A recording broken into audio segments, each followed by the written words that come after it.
जय जय श्री राधे। बहुत विशेष बात है गुप्त काशी, भगवान महादेव की काशी हिमालय में भी। तो जो हिमालय में है जो काशी है वो सुगुप्त है, वहाँ भगवान गुप्त हो गए थे।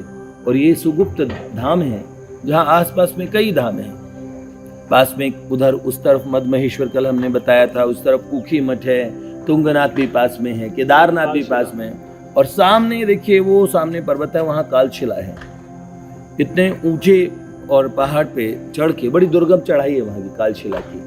वहाँ भगवती विराजित है, वहाँ भगवती प्रकट हुई थी, माँ आदिशक्ति, महाकाली और माँ आद्याशक्ति।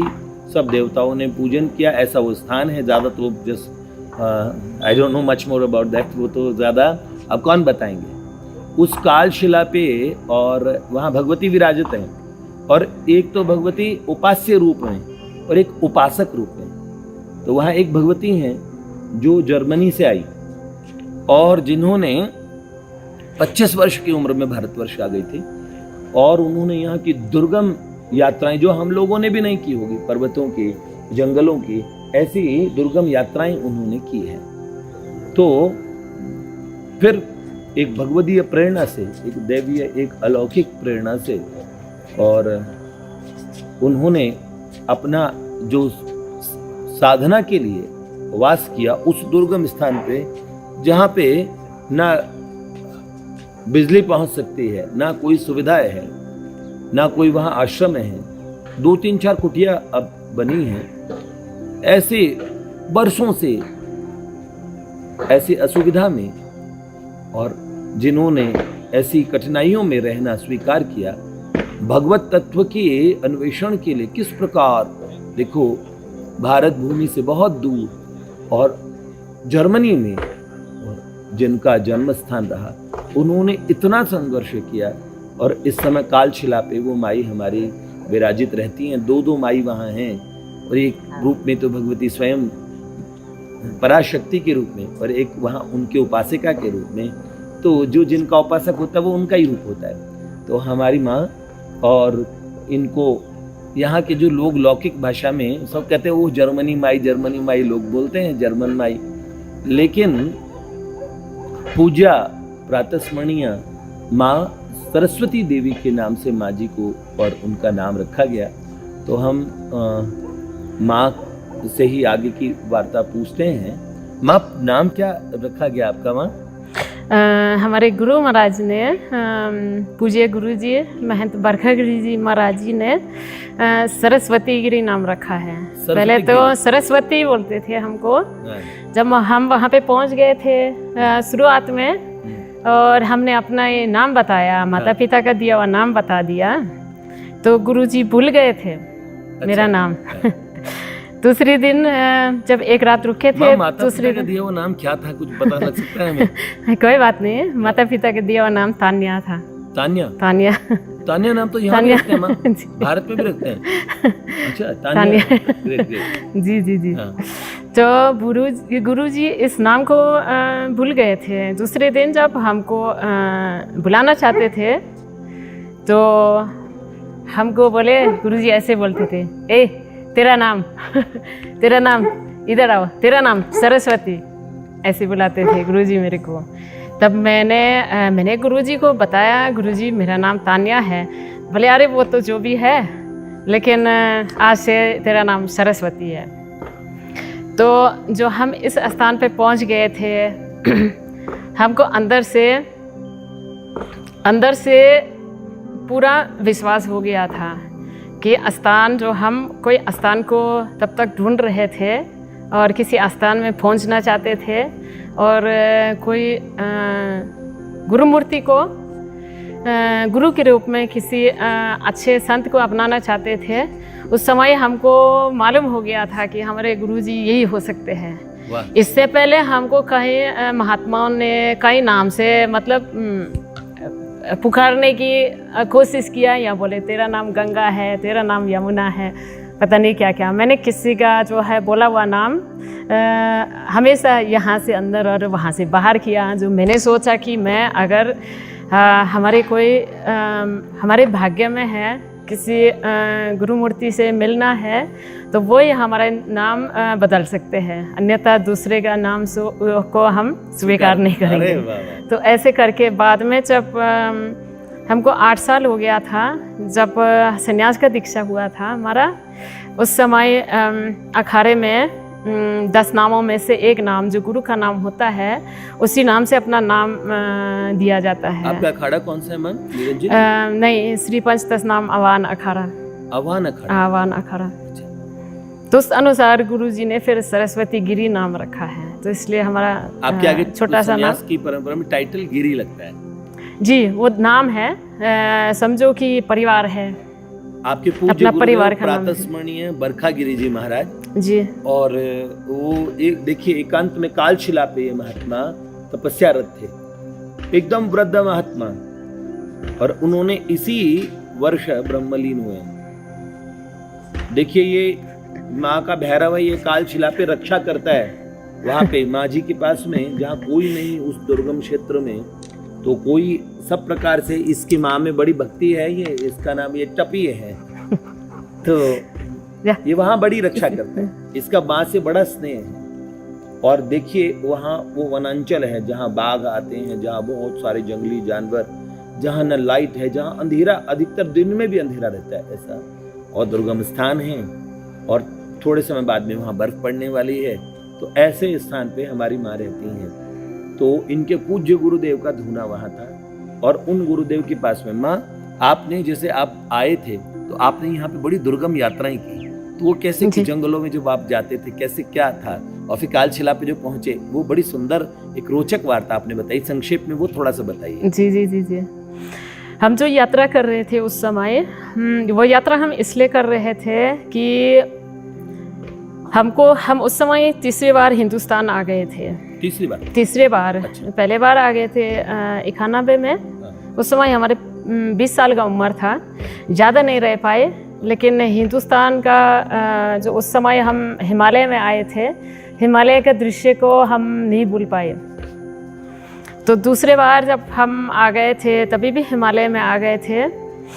तीसरी बार जब हिंदुस्तान आए तो मैं एक वन वे टिकट बना के आ गई थी, क्योंकि मुझे तीसरे बार ऐसे लगा कि अब वापस रहने के लिए नहीं जाना है जर्मनी में, अब हिंदुस्तान में कहीं अगर जो है भगवान की ऐसी कृपा है तो हमारे लिए अगर भगवान ने कुछ छोटा सा कोई जगह रखा है और कोई कार्य रखा है जो हम कर सकते हैं यहाँ पे, और कोई अच्छे संत हैं जो हमको मार्गदर्शन दे सकते हैं, अगर ऐसे हमारे लिए रखा है तो हम वापस नहीं जाएंगे। इसी शर्त में हम तीसरी बार हिंदुस्तान आ गए थे सन 96 में। तो उस समय हम 25 साल के थे। तब हम 1 महीने तक एक गुफा में रहे, कालीशिला आने से पहले हिमाचल में, गुफा के अंदर। गुफा में रह के भी हमने ये अनुभव किया कि गुफा में जब भी हमने सोचा कि हमारे जो थोड़ा सा कुछ खाने पीने के लिए लेके आए थे और लकड़ी में बनाते थे, जब भी ऐसे लगा कि हमारे जो है खाने पीने का साधन समाप्त होने वाला है, तब इस गुफा में, जबकि ये बहुत एकांत स्थान में था, इस गुफा में कोई ना कोई पहुंचता था जो खाने पीने का साधन ले जाता था। इस प्रकार से हम 1 महीने रहे, लेकिन लास्ट में हमको लगा कि अब हमको यात्रा में निकलना चाहिए, क्योंकि इस गुफा में हमारे जो है, अगर हमारे लिए एक कोई गुरु महाराज लिखा है तो गुफा में तो शायद नहीं आएंगे। इसलिए मैंने यात्रा शुरू किया और मैंने सोचा कि मैं पैदल यात्रा कर लेती हूँ। गरम थोड़ा ले लेंगे, पैदल यात्रा नहीं, अभी नहीं। तो पैदल यात्रा हमने सोचा पैदल यात्रा करेंगे। तो हम पहले से ऐसे थे, कुछ बचपन से हमारे अंदर भगवान ने ऐसे कुछ भावना डाली कि हम डरने वाले नहीं थे ज़्यादा। मतलब हम हमेशा जो कार्य करना था उसको करना था, और पूरा मुझे विश्वास था कि भगवान हमारे साथ है। उस समय हम भोलेनाथ जी को ज़्यादा, भोलेनाथ जी का भजन करते थे। भोले बाबा जी हाँ, भोले बाबा जी, उनके जो है जाप करते थे। रुद्राक्ष का माला रखा था और नमः शिवाय का जाप करते थे। और यात्रा का हमने शुरू किया यमुनोत्री से गंगोत्री और गंगोत्री से केदारनाथ पैदल यात्रा किया।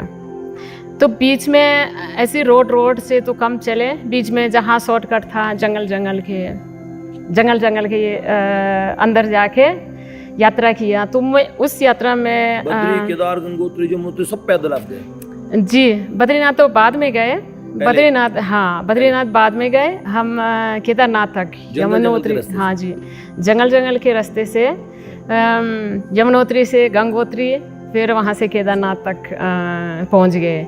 तो उस यात्रा के दौरान मैंने बहुत बार ऐसे अनुभव किया कि हमारे साथ भोलेनाथ जब भी हमको दिखाई नहीं देते हैं अदृश्य रूप में, लेकिन पूर्ण विश्वास था कि हमारे साथ चल रहे हैं। इतने बार ऐसे जंगल में हमको रास्ता ही नहीं दिखाई दे रहा था, या एक बार कोहरा लगा था, घने कोहरे में हमको लगा कि अब मैं कहाँ जाऊँ, कैसे जाऊँ, रास्ता भी आगे नहीं दिख रहा था, हमको दिशा भी तब मालूम नहीं था किस दिशा में जाना है। ये मालूम था कि जंगल में ऊपर जाके फिर नीचे जाना है, फिर वहाँ से किसी ने बोला वहाँ से नीचे गांव दिखाई देगा, लेकिन घने कोहरे में क्या दिखाई देगा। तो उस समय मैंने देखा, मैं एक जगह अपना धूप बत्ती जो है रखे, थोड़ा भोलेनाथ जी को याद किया और मेरे को थोड़ा सा भी डर नहीं लगा। मैंने सोचा अब देखते हैं भोलेनाथ जी अब क्या करते हैं, आज भी कुछ करेंगे। तो देखा मैंने थोड़ी 2 मिनट बाद में एक छोटी सी घंटी का आवाज़ सुनाई दिया। जहाँ से घंटी का आवाज़ आया इसी जंगल में मैं उधर पहुँच गई। तो मैंने देखा कोई गाय और कुछ भैंसे थे। तो मैंने सोचा जहाँ गाय भैंस है वहाँ कोई मनुष्य भी होगा। थोड़ा उधर देखा तो उधर में एक थोड़ा सा इस कोहरे के अंदर धुआं जैसे मेरे को, और जैसे धुआं जैसे कहीं से आ रहा। वहाँ पे पहुँच गए तो एक छोटी सी झोंपड़ी थी। उस झोंपड़ी में जो है एक बुढ़े आदमी और एक उनकी पत्नी थी, जो वहाँ पे इन भैंसों को, गायों को देखभाल करते थे। तो उन्होंने हमको बड़े प्यार से चाय पिलाया, फिर हमको रास्ता बताने के लिए उधर ही ले गए। तब तक जो है कोहरा भी हट गया था।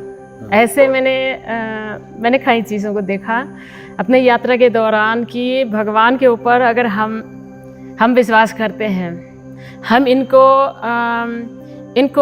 प्रत्यक्ष मानते हैं कि हमारे साथ चल रहे हैं, चाहे हमको दिखाई नहीं देते। हम इतने वहाँ तक नहीं पहुँचे कि हमको जो है सामने से पहले हम मान ले, सामने से स्पष्ट रूप में दिखे, लेकिन उन्होंने हमेशा हमको ऐसे समय और ऐसे इस ढंग से अपना जो है आवाज़ दिया कि एहसास होने दिया कि हम साथ में चल रहे हैं, और पूरा जो है रास्ता बहुत सुंदर से बना देते हैं। बाघों से, शेरों से कभी डर नहीं लगा ऐसे कि जंगल जा रही हुई, यहाँ तो इतने जंगली जानवर है, रात में लोग निकलते नहीं हमें से कई जगह। जी, हाँ वो तो है। कालशिला पे भी बहुत है। वो तो है, हाँ कालीशिला में भी बहुत है।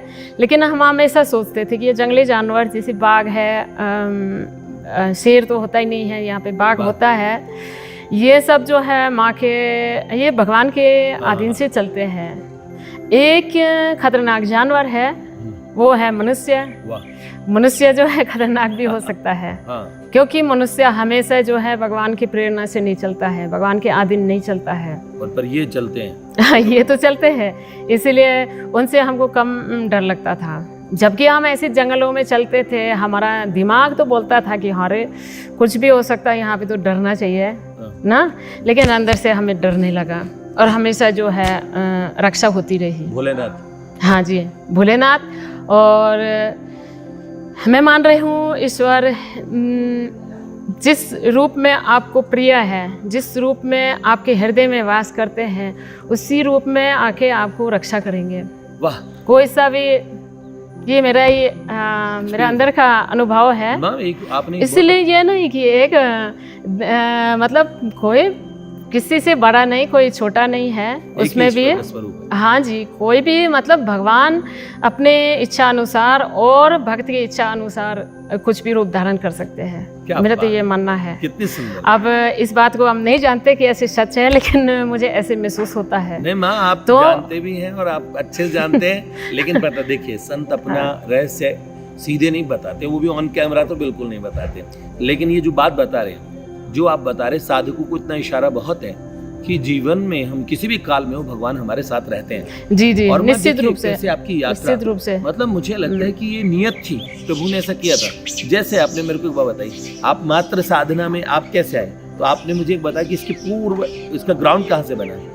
आप भगवान महादेव को मानते हो, शिव और शिव की साधना साथ साथ ही। जी जी जी जी जी। तो माँ भगवती ने आपको अपने पास रखा, तो आप आए कैसे थे? मैं आप वो बात जरा कुछ बताइए कि जैसे आप जर्मनी में आपकी मात्र साधना की शुरुआत बचपन में एक संस्कार से।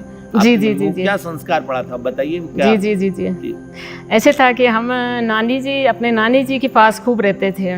नानी जी नज़दीक रहती थी, तो नानी के पास में हमारा बहुत उठना बैठना होता था और बहुत नानी से जो है हमारे बहुत प्यार था।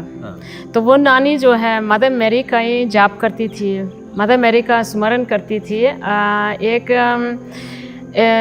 ईसाई पंथ में एक रोमन कैथोलिक एक पुराना पंथ है जिसमें मदर मैरी को ज़्यादा मानते हैं।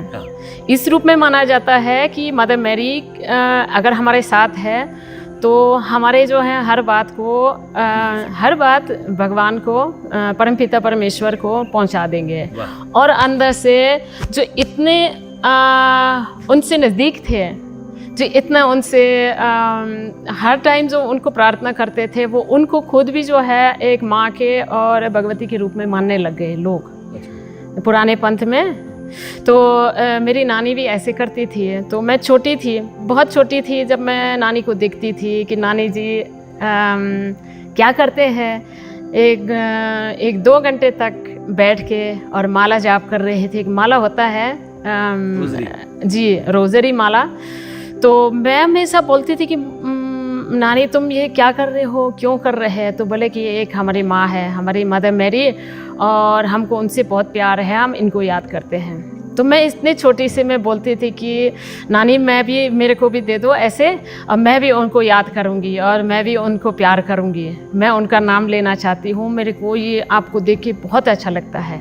अंदर से ऐसे लगा कि उनका भाव को देख के मतलब मेरे को एक आकर्षण हो रहा था उन चीज़ों से। हाँ जी, हाँ जी।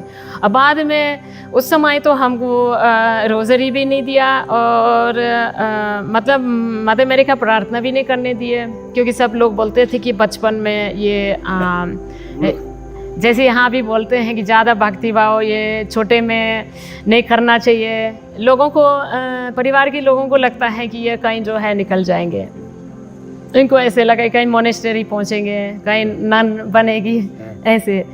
तो मैं जब 14 साल की थी तो मैंने खुद एक रोज़री लिया था और मैंने खूब मदर मैरी का जाप किया था।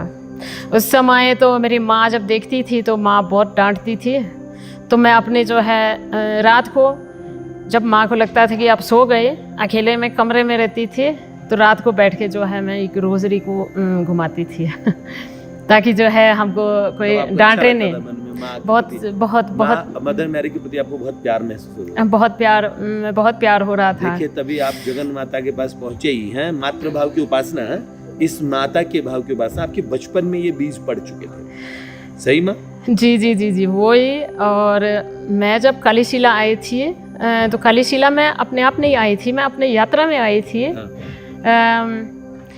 यात्रा में मुझे इतना था कि मैं मुझे अंदर से इच्छा हुई कि मुझे कोई स्थान मिल जाए और कोई गुरु मूर्ति मिल जाए, मार्गदर्शन दिखाने वाले। तो इस दौरान हम जब केदारनाथ पहुंच गए थे तो नवरात्रि हो रही थी, माँ की नवरात्रि। तो मैंने वहाँ पूछा था नवरात्रि के लिए कौन सा स्थान, देवी का स्थान कौन सा अनुकूल रहेगा। तो वहाँ के लोगों ने काली मठ बताया। तो काली मठ हम पैदल चलते चलते काली मठ पहुँच गए। तो काली मठ पहुँचने से पहले क्या माँ प्रकट हुई है वहाँ पे? काली मठ ऐसा है, बोलते हैं जो काली शिला है, पीछे। जी जी, बोलते हैं जो काली शिला है, काली शिला में माँ सोम का वध करने के लिए प्रकट हुई थी। अच्छा। हमारे गुरुजी बताते थे सोम जब देवताओं को परेशान करते थे, बहुत बलवान राक्षस थे, सभी देवताओं को अस्तान और अस्त्र शस्त्र सब चीज़ छीन लिए थे। तो देवता सारे इकट्ठे हो गए थे, एक मीटिंग बैठाए देवताओं ने, तो कि अब क्या किया जाए, अब उनके लिए हमको कौन रक्षा करेगा। तो एक ज्योत के रूप में बीच में माँ प्रकट हो गई, अग्नि के रूप में, ज्वाला के रूप में। माँ ने इनको बोला कि हम अब भी आते हैं, हम फिर आ जाते हैं और इनका जो है हम तुमको उनसे मुक्त कर देंगे। तो वो स्थान बताते थे मनिनी एक देवी का मंदिर का नाम है। काली शिला से जब केदारनाथ की तरफ पैदल चलते हैं तो वो स्थान आता है, करीबन 2 दिन का रास्ता है पैदल, बहुत कठिन यात्रा है। तो मनिनी में माँ फिर अंतर्ध्यान हो गई, फिर काली शिला में प्रकट हो गई। तो काली शिला में आपने जो चंडी पढ़ते हैं, चंडी पाठ में सुमनिसुम का वध का जो वर्णन है, उसमें सुमनिसुम के दूत जंगल में घूमने के लिए आते हैं, देखने के लिए कि यहाँ पे हमारे गुरुजी बोलते थे उनकी राजधानी थी मनसूना, यहाँ पे सामने थोड़ा सा दिखाई देता है उखीमठ से आगे। तो वहाँ से इनकी दूत जंगल में आए, तो उन्होंने माँ को वहीं पे छोटी कन्या के रूप में देखे। इनको नहीं मालूम था, एक छोटी लड़की, माँ ने जो है कन्या के रूप में जन्म लिया, यानी प्रकट हो गए, वैष्णवी रूप, एकदम वैष्णव, जबकि नाम है काली शिला, लेकिन माँ का नाम जो है, मतलब माँ का रूप वैष्णवी, हाँ वैष्णवी रूप, छोटी लड़की का रूप में प्रकट हुई। तो जब सोमनिसुम के दूध आए तो उन्होंने वहाँ पे देखे, माँ को देखे इसी रूप में। उन्होंने सोमनिसुम को बताए कि ऐसे एक छोटी लड़की है और लड़की इतनी सुंदर है, इनको अपने राजमहल को ले आओ, तुमको उजाला करने की ज़रूरत नहीं है, ऐसे वर्णन किया उन्होंने माँ का। तब सोमनिसुम ने इनको भेजे कि तुम फिर से जाओ और इस लड़की को यहाँ ले आओ, मान सम्मान से ले आओ और बोलो कि हमारे महल में तुम रानी बन जाओगे। तो गए माँ के पास, माँ को तो मालूम था कि अब क्या होने वाला है। तो माँ ने बोली बहुत अच्छी बात है, वो तो बहुत बड़े बड़े लोग हैं, लेकिन हमने एक छोटे उम्र में एक संकल्प लिया कि हम शादी नहीं करेंगे, या तो जो हमसे रण में जीतेगा, लड़ाई करके जो हमसे जीतेगा उससे हम शादी कर सकते हैं, नहीं तो हम नहीं करेंगे। ये जैसे चंडी में लिखा है, उस प्रकार से वो कई बार आ गए। तब माँ का शक्ति को उन्होंने पहचान लिया। जब माँ ने जो है एक फूंक में इनकी आधा सेना को भस्म किया, तब इनको लगा कि ये जो है कोई छोटी लड़की नहीं है, ये कोई शक्ति है। तभी भी उनको चैलेंज मिल गया था। वो दैत्य जो है हमेशा ही अहंकारी थे, तो बोले कि ये हमको चैलेंज कर रही है, हमको लड़ाई के लिए बुला रहे हैं, तो उसको हम अच्छी तरह से बता देंगे। तब आए, तब लड़ाई यहीं पे जब माँ लड़ते लड़ते नीचे पहुंच गए। बोलते हैं रक्त बीज का वध भी नीचे कालीमठ में हुआ। अच्छा। लड़ते लड़ते जब नीचे पहुंच गए, माँ ने जो है अनेक रूप धारण किया। तो लास्ट में इनके सेना से सिर्फ सुम्ब और निसुम्ब दोनों बचे थे। फिर निसुम्ब का वध किया, लास्ट में सुम्ब रह गए थे। तो तब माँ ने सुम्ब को अपने असली रूप में दर्शन दिए, फिर उनका वध किया। उसके बाद में माँ अंतर्ध्यान हो गई कालीमठ, ऐसे बताते हैं। कालीमठ में अंतर्ध्यान हो गई, काली शिला में प्रकट हुए, फिर कालीमठ में अंतर्ध्यान हो गया। तो काली शिला जी, यहाँ पे आप रहते हैं? जी, प्रकट वहीं पे हुए। बहुत विशाल शिला है, बहुत विशाल काला रंग का पत्थर है। छोटा लगा रखा है, बगीचा भी है ना। शिला में आप जाओगे तो शिला जहाँ पे शिला है, शिला में सिर्फ एक पूजा का स्थल है, वहाँ पे एक दीवा है। बहुत लंबा, बहुत बहुत ऊंचा शिला है। शिला से ऊपर तो आप देखोगे तो आपको लगेगा, मतलब अगर कोई वहाँ पे नीचे अगर कोई गिर जाता है तो बचता नहीं है।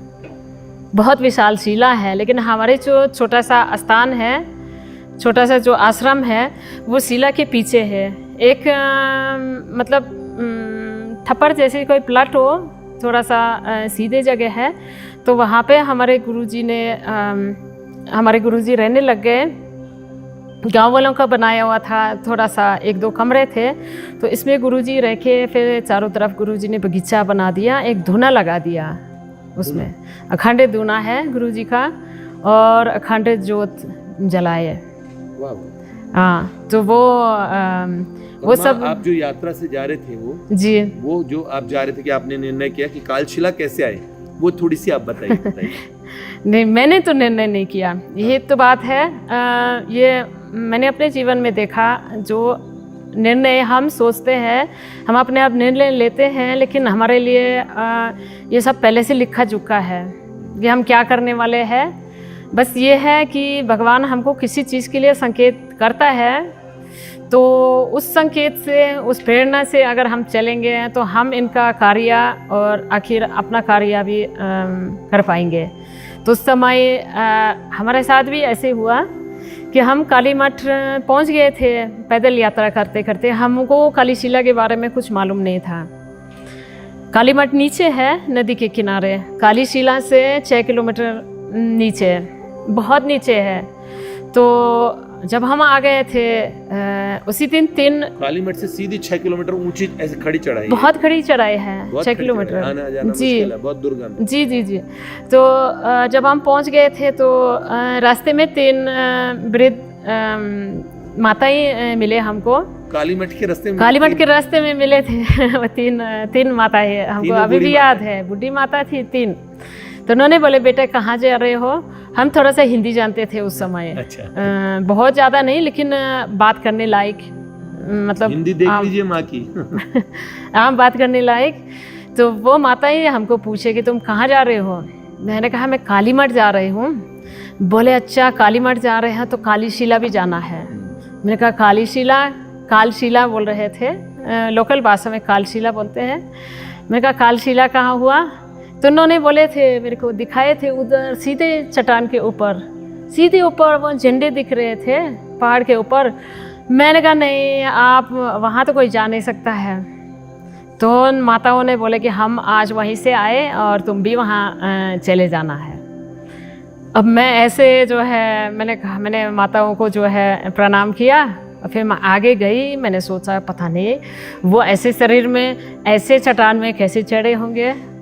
लेकिन मैं फिर दूसरे दिन मैंने इस पे वो नहीं किया। मैं अपने वहाँ काली मठ में अपना दर्शन किया। तो अपने तो आपको लगा हुआ कभी कि वो कभी महाकाली, महासरस्वती, महालक्ष्मी होंगे तो आप इतनी बूढ़ी माताएं जा ही नहीं सकती ऊपर। नहीं, जाते थे, बुढ़ी माता भी जाते थे। अच्छा। लेकिन इन बुढ़ी माता को भी क्या मालूम है, कोई बुढ़ी माता बोलते हम फलाने गांव से आ रहे हैं, क्या मालूम होता है कि वहाँ से आ रहे कि तो कहता वो तीनों भगवती, क्योंकि वहाँ पे तीनों भगवती का स्वरूप है। हाँ बहुत, हाँ बहुत, हाँ महाकाली, महालक्ष्मी, महासरस्वती के रूप में वहाँ पे पूजन होती है काली मठ में। तो जब उन्होंने ऐसे बोले कि मैं बाद में जो है दूसरे दिन मुझे इतना मन में नहीं रहा।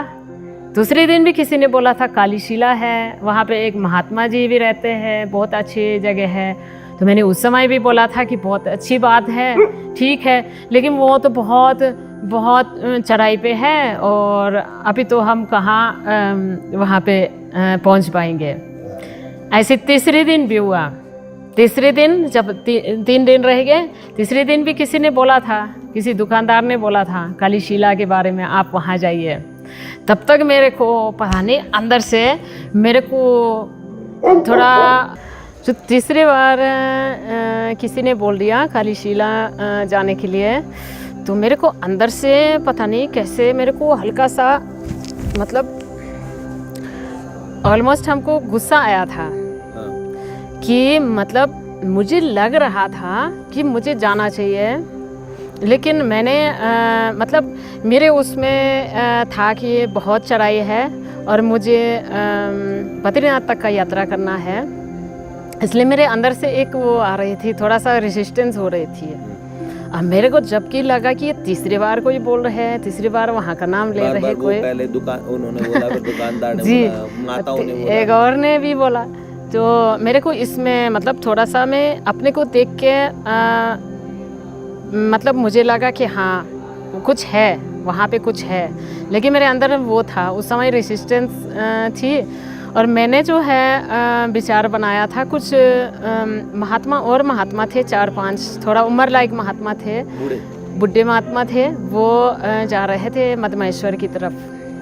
तो मैंने मदमहेश्वर जहाँ कामदेव को भगवान ने भस्म किया, शंकर भगवान ने, बहुत दुर्गम चढ़ाई है, 2 दिन कम से कम लग जाते हैं, बर्फीला पूरा क्षेत्र है।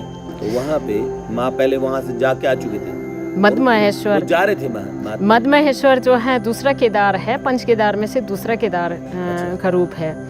तो वो इसी क्षेत्र में पड़ता है, ऊखीमठ से अंदर जाना पड़ता है। तो मैंने ये विचार बनाया महात्माओं के साथ में हम भी चले जाते हैं, जबकि हम पहले अकेले यात्रा कर रहे थे, इस करके भी कि हर महात्मा भी एक जैसे नहीं दिखे मुझे, हर एक का स्वभाव एक जैसे नहीं है, हर कोई संगत करने लायक नहीं है।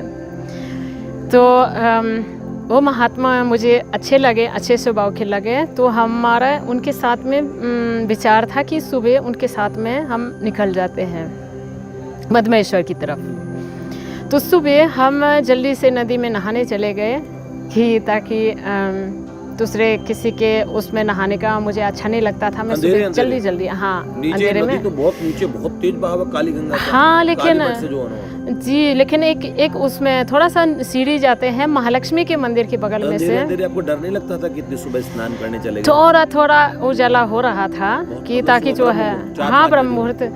तो उसी समय मैं वहाँ पे पहुँच गए थे, मैं देखा दाई बाई कोई नहीं है, मैंने कहा ठीक है। और मैं जो है नदी पे थोड़ा सा डुबकी लगाने का सोचा, जैसे नदी पे ऐसे आधे बैठ गए। पूरे नदी में वहाँ पे बैठ नहीं सकते हैं क्योंकि बहुत तेज़ बहाव है उस नदी का, पर किनारे पे बैठ के ऐसे स्नान करना था। तो उसी समय जो है अंदर से एक आवाज़ आई, आवाज़ की तुम जाने रहे हो, स्त्री वाणी, हाँ स्त्री का आवाज़, तुम जाने रहे हो, बहुत सुंदर आवाज़, तुमको जाना है, बहुत सुंदर लगी होगी, तुमको जाना है। स्त्री का वो मैंने विचार किया कि इधर उधर कोई नहीं है। दोबारा बताना क्या बोला उन्होंने, क्या बोले एक बार? कैसे जब आपने डुबकी लगाई तो क्या आवाज़ आई? जी हाँ, बोले कि जाने रहे हो, जाने रहे हो। ऐसे लगा कि जैसे कोई थप्पड़ मार रहे हैं। हाँ जी, जाने रहे हो, तुमको जाना है, क्या तुमको ऊपर जाना है। इतने बोले मैं तुरंत समझ गई ऊपर क्या हुआ, कौन से स्थान के लिए, जिस स्थान के लिए हम 3 दिन से जो है मतलब सुन रहे हैं और 3 दिन से मना कर रहे हैं। मुझे तुरंत मालूम हुआ क्योंकि मैं दाई बाई देखने लगी, मैंने यहाँ कोई नहीं है। मैं सपना भी नहीं देखी, इतने ठंडा पानी में कौन, इतना ठंडा पानी में, हाँ। तो जब ऐसे हुआ था तो मैं चुपचाप मैं अपने कपड़े वो करके कपड़े बदल के वहाँ वापस पहुँच गए। और महात्माओं को मैंने बोला था, महात्मा बोले अच्छा बेटा तैयार हो गए? मैंने कहा महाराज हम तैयार हो गए लेकिन हम आपके साथ वहाँ नहीं जाएंगे, मदमहेश्वर नहीं जाएंगे। बोले क्यों? हमने कहा हमको कालीशिला जाना है। वाह वाह। मैंने ये बात किसी को नहीं बताया कि बहुत समय तक मैंने किसी को बोला ही नहीं, क्योंकि मुझे ऐसे लगा कि ये मतलब बताना नहीं चाहिए। उसी दिन तो बिल्कुल नहीं बताया मैंने कहा बस ऐसे मेरा मन हुआ, ये लोग बोल रहे हैं वहाँ जाने के लिए तो मुझे वहाँ जाना है। बाकी मैं बहुत मतलब उस हिसाब से बहुत भाव से वहाँ पे पहुँच गई थी कि मुझे लगा कि अब देखते हैं माँ क्या करती है। ऐसे मैंने जो है उस महाकाली को मैंने प्रार्थना भी किया था। वाह। कि हमको अगर हमको इस लायक समझ रहे हो तो इस यात्रा के दौरान में कहीं ना कहीं हमको पहुंचा देना। अच्छा, ये प्रार्थना आपने काली मठ में की? काली मठ में। तो काली मठ में महाकाली से प्रार्थना की माँ, उसके बाद की घटना की वहाँ जाती क्यों नहीं हो? जी, इसके बाद हुआ ना उससे दूसरे दिन मतलब दूसरे प्रार्थना दिन का सुबह क्विक रिएक्शन माँ जी बाबा जी देते हाँ हैं। तुरंत तो माँ आपने तुरंत जीवन में से बहुत बार देखा होगा, कोई प्रार्थना करते हैं उसका तत्काल वो हो जाता है। होता ही आपने है। मुझे एक बड़ी अच्छी घटना भी सुनाई थी, वो भी बड़ी अच्छी प्यारी थी। होता ही बताया था है। ना, जो कोई हल्का सा आप थोड़ा इशारा किया, कोई तंग करते थे, फिर आपने तत्काल किसी को होता ही है। हाँ। वो होता है। अगर हम किसी के ऊपर अगर हम मानते हैं हम किसी के ऊपर छोड़ के अपना ज़िंदगी को किसी के ऊपर छोड़ देते हैं, हम दूसरे के प्रेरणा से चलते हैं, तो वो जो है हमारे लिए सब व्यवस्था कर लेते हैं। वाह, हमारे गुरुजी बोलते थे, हरी इच्छा से चलो, हरी इच्छा से चलो, अपनी इच्छा से मत चलो। तो ये चीज़ है, कभी इंसान अपनी इच्छा से चलता है। शक्ति की उपासक है। ओम नमो नारायण बोलती हैं आप सबको जब बोला, या जय माता की, ओम नमो नारायण? नहीं, ओम नमो नारायण ये तो हमारे अखाड़े में 10 नाम का जो है पहले नाम बोलते हैं, नारायण के नाम से दूसरे को प्रणाम करते हैं। वाह वाह। और वैसे आप जय माता की भी बोलते हो? हाँ, जय माता की तो हम शुरू में हम इसलिए बोलने लग गए वहाँ लोग हमको नमस्ते करके बोलते थे। वहाँ के लोग जो लोकल लोग आते थे, नमस्ते नमस्ते, तो हमको ये नमस्ते जो है हमको नहीं लगा, हमको लगा कि भगवान का नाम आना चाहिए किसी रूप में। क्या बात। तो मैंने कहा हम यहाँ माँ के आस्थान में है तो माँ का नाम लेना चाहिए।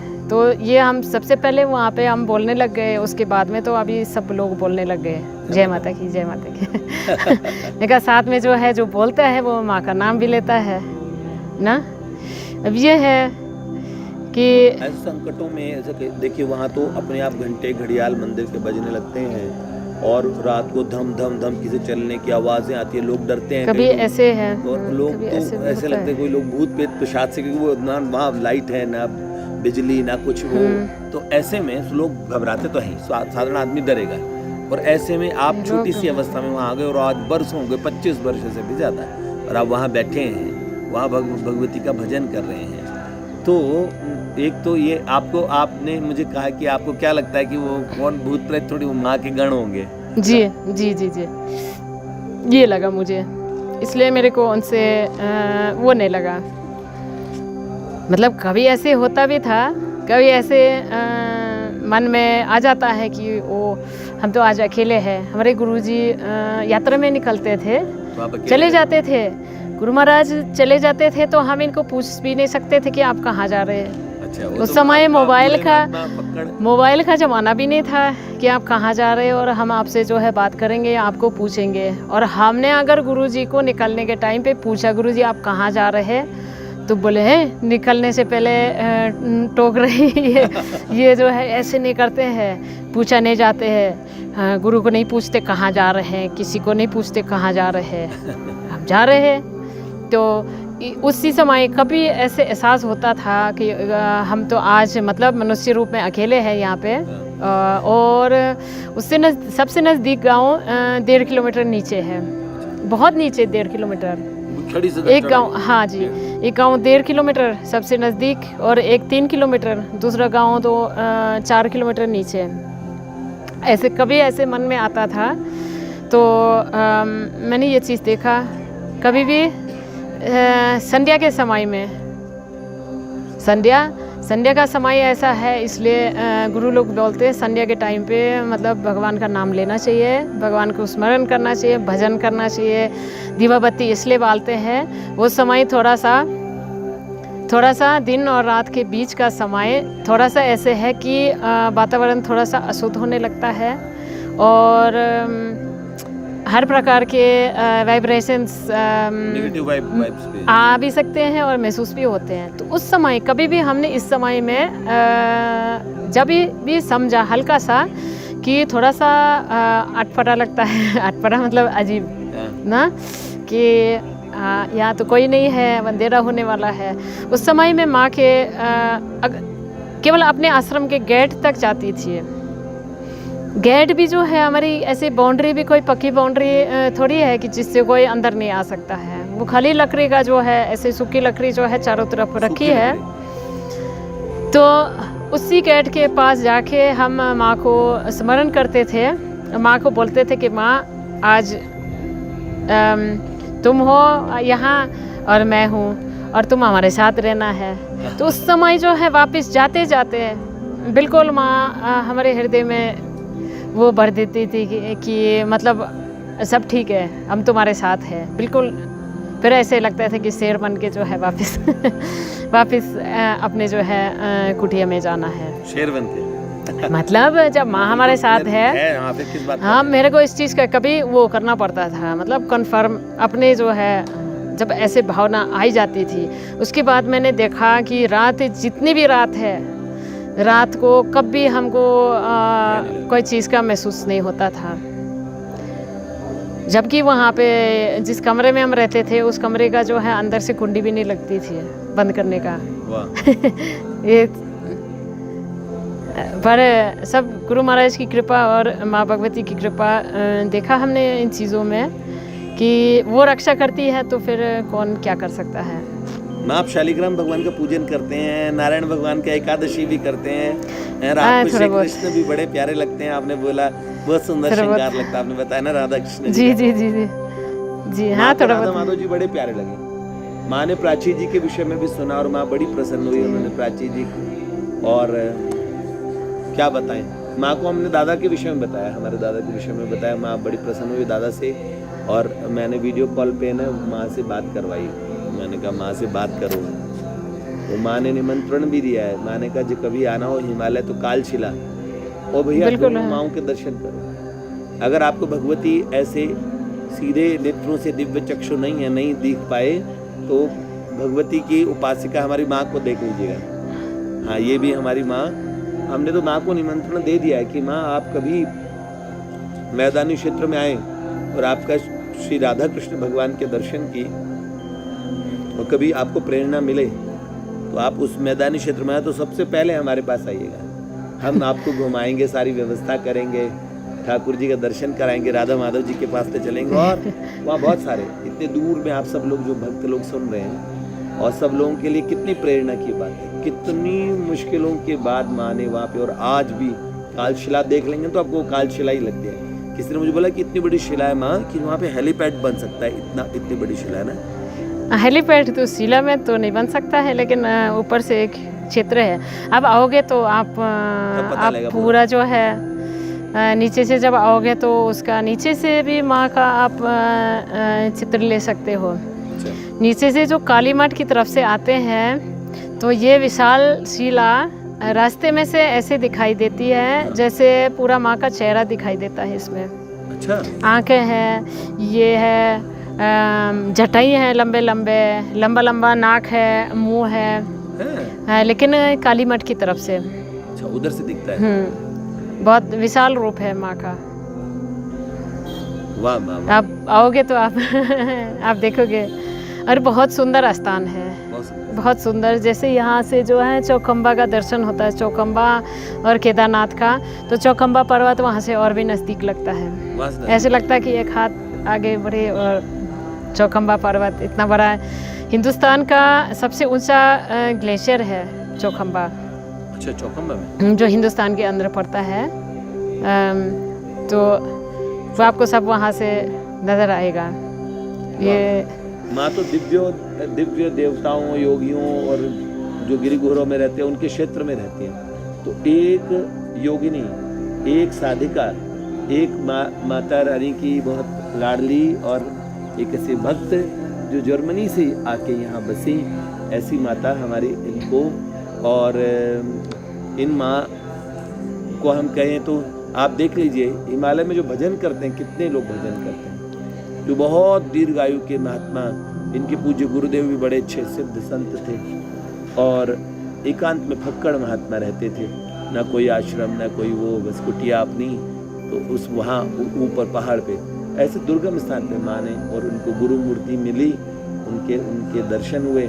और माँ का जीवन देखिए कैसे भजन में निकलता है। क्या हम साधकों को ऐसा विचार करना चाहिए कि हम शहरों में रहते हैं, दूर दराज भी, चाहे देश विदेश में कहीं भी रहते हो, तो जो ऐसे दुर्गम स्थान पे माँ ने भगवान के भरोसे और माँ चली, और आज तक देखिए साधना कितनी सतत है, आज तक ठहरी नहीं, अपनी यात्रा कर रही हैं। उस स्थान पे बैठ के अंतर्मन की यात्रा, अपनी भगवती के श्री चरणों में अपने आप को निवेदित किया, महादेव के चरणों में निवेदित किया, देख लो ये फल है। और आज हमारे स्वयं भगवती का स्वरूप बन के माँ हम लोगों के मध्य में है। माँ के श्री चरणों में हम सभी प्रणाम करते हैं और यही आप लोगों से आशा करता हूँ कि जीवन में कभी ऐसा मनोरथ कीजिएगा, माँ भगवती से कहिएगा माँ भारतवर्ष में हमें कभी कालशिला के दर्शन कराइएगा, और वहाँ आशा करते हैं हमारी माँ स्वस्थ रहे। देखिए क्या भगवती की लीला हुई, माँ के दर्शन के लिए मैं सोच रहा हूँ मैं कैसे जाऊँगा भैया वहाँ ऊपर पहाड़ पे, मैं ये सोच रहा हूँ वहाँ दुर्गम इतनी चढ़ाई और कैसे जाऊँगा। मेरे मन में ये था अगले दिन ही हम सुबह चलो फिर भी निकलेंगे, मैंने कहा माँ आपका नाम लेके निकल रहा हूँ। तो हमने सब बात कर ली थी कैसे कैसे हम निकलेंगे, सुबह निकलेंगे अर्ली इन द मॉर्निंग से। शाम को हमारे पास में फ़ोन आया कि भाई देखो कालशिला वाली माई तो यहाँ आ रही है गुप्त काशी, माँ के हल्का सा फ्रैक्चर आ गया, तो माँ आ रही है। मैंने कहा माँ आने का निमित्त तो अच्छा नहीं है, लेकिन इत्तेफाक देखिए माँ का ठहरने का स्थान, कितनी बढ़िया बात है कि माता रानी ने माँ को ठहराया यहीं इसी श्री विद्याधाम में भगवान के इस स्थान पे। और माँ अब हम लोगों के पास 5-6 दिन, अब 3 दिन तो हो गए, 4 दिन हो गए माँ को, 3 दिन हो गए माँ, 3 दिन 5 दिन 5 दिन हो गए माँ, पता ही नहीं चला, पता ही नहीं लगा। तो हम तो अपनी माँ को ना हम तो खुश हो गए। अब हम ऊपर नीचे आते हुए माता रानी के दर्शन करते, माँ को प्रणाम करके जाते हैं, माँ के पास बैठते हैं। तो आप सब लोग वहीं से माँ को प्रणाम कीजिए और अवश्य ही कभी माँ के दर्शन के लिए, प्रत्यक्ष दर्शन के लिए आइएगा माँ जगदम्बा के, और माँ जगदम्बा की लाडली हमारी माँ के दर्शन के लिए। आपके चरणों में, सबके चरणों में शत शत वंदन। माँ आप भी आशीर्वाद दे दीजिए सबको। जरूर जरूर, माँ भगवती सबको खुश रखे, सबको प्रसन्न रखे और सबको खूब खूब भक्ति में आगे बढ़ाए। जय जय जय जय अम्बे माँ, जय माता, जय माता, जय माता।